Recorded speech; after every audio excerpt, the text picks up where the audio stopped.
congruent to HGWP. I'll go with it. Okay. If I do want to make that claim, what must I actually show the author or the reader?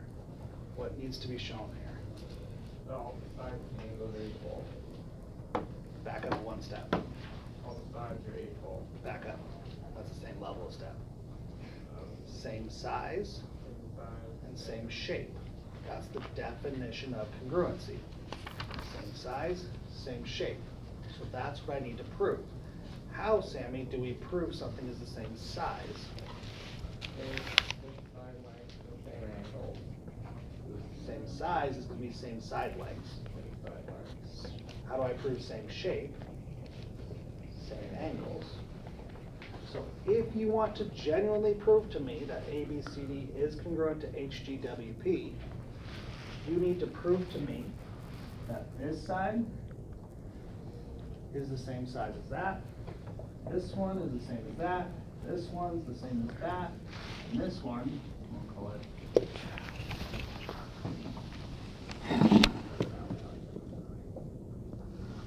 four there. You need to prove those four sides are all congruent, and you need to prove this angle is congruent to this angle, this angle is congruent to this angle, this angle is congruent to this angle, and this angle is congruent to this angle. So in your proof, before I see this final phrase, I need to see the line AB is congruent to HG. I need to see the line BC is congruent to GW. Again and again for the other two sides, and also all four angles. Angle A is congruent, angle H, angle B is congruent, angle G, and so on and so forth. I need all 8 of those to be in your proof somewhere. Here's the good news. How's your proof going to start? Well, I'm going to give you 2 big important facts. One, that ABCD and, in this case, what I call it, HGWP. That's done. Are parallelograms.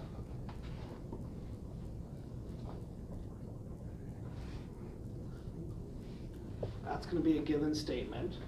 So your reason for that, given. That's going to be really important, because eventually between here and here, we're going to use the properties of parallelograms. You have all of those properties to use now. Opposite sides are congruent, opposite angles are congruent, adjacent angles are supplementary.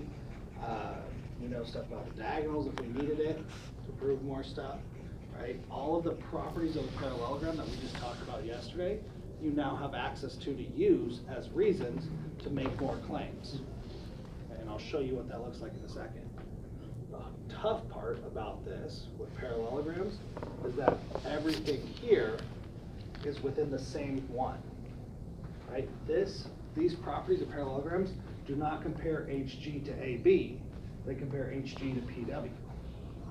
It stays within the parallelogram. So the transition between the two is where the challenge lies, and we'll talk about that in a second. The other thing that you're going to be given is you're going to be given one of the triangle postulates.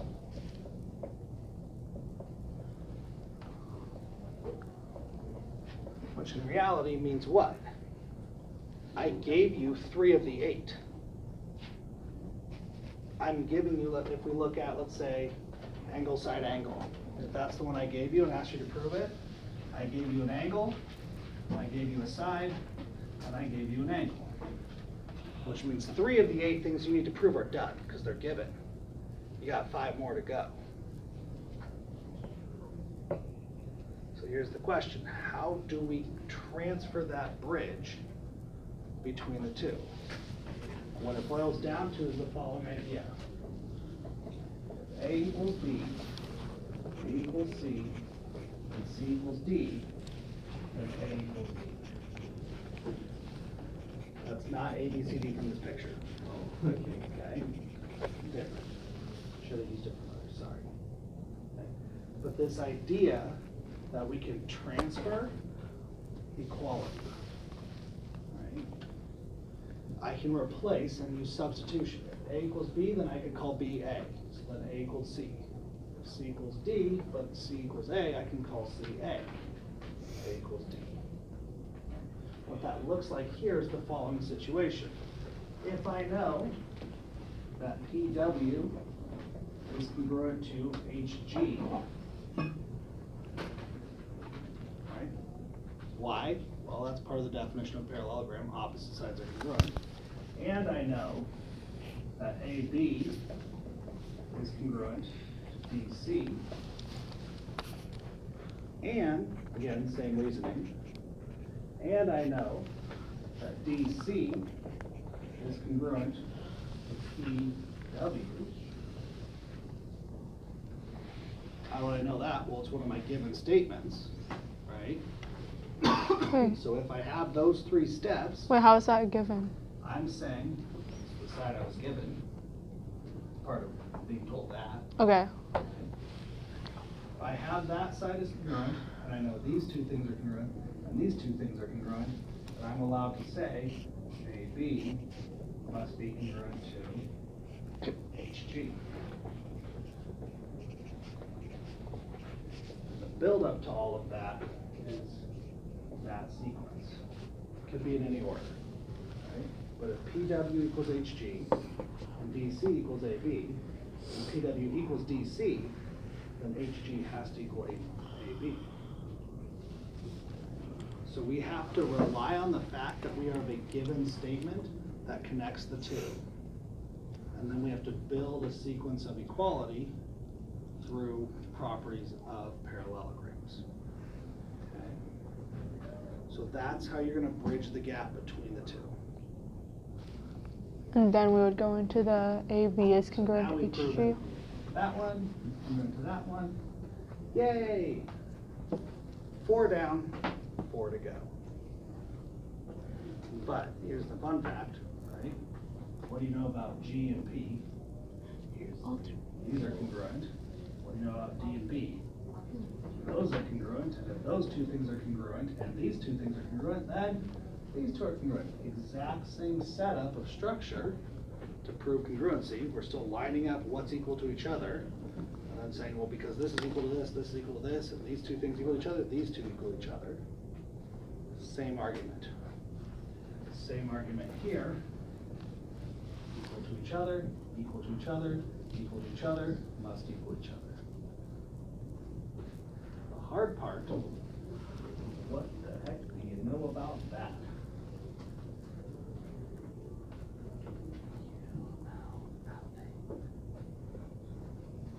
So does angle side, or does angle side angle prove congruency of parallelograms? No. Because having gone through all this, you've now hit a wall because you can't compare this to anything else. So did he say for those over there, for the top 3, did he say that it was, No, I'll get. did he say that the way you would justify his definition of a parallelogram? What? Never mind. No, take them tomorrow.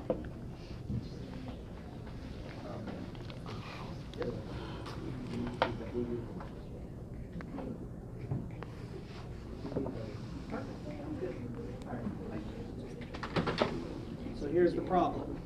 Sorry. With trying to get this jump here, right? We could say something like GW is congruent to HP. Sure, that has to be true. We could also make the claim that BC has to be congruent to AD. But we don't have the defining link, right? Up here, we could make that claim because we have PW and DC. Because we had that line, we could then replace one of them in the other one. We don't have any way to jump across here. We have this is connected to this, sure, yeah, that's great. This is connected to this, sure, yeah, that's great. But we don't have a way to go from one to the other with that side. Now, if I gave you that side, like side angle side, if I gave you that side, then you could make the jump. So when I give you side angle side on this one, You actually had enough to make that last jump you needed. The rest of the arguments all still fall in place. Would you have used triangular like congruency to also prove it, or would that be inactive? You're gonna run into some problems with that by trying to again make the same jump, right? So if you try to use triangle congruencies and you cut this diagonal here, right? We can talk about parallel lines, which gives us this angle, but you're actually only relating it to this. Because this is parallel to this, and this doesn't have to be parallel to that. So this triangle's still stuck compared to this triangle. It doesn't get you across the gap to the other one. Would you have used it for SAS? Yes. Because it was given. Because it was given, you could actually end up going across. So, here's the big part, and we're gonna move on to other questions. Again, this is just one piece of it, okay? Am I expecting you to tomorrow be able to go through this whole thing and prove this whole thing up? No, I'm not. Should you be able to answer the question, are these two things congruent? Yes or no? Yes, you should. Because you know what congruency means. Same size, same shape. You should be able to direct a proof towards getting to that level. If I ask you that. Fair enough? There you go. He's Moving gonna on. make us prepare just to not have it.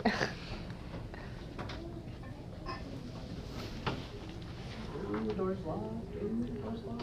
Do not I'll be back.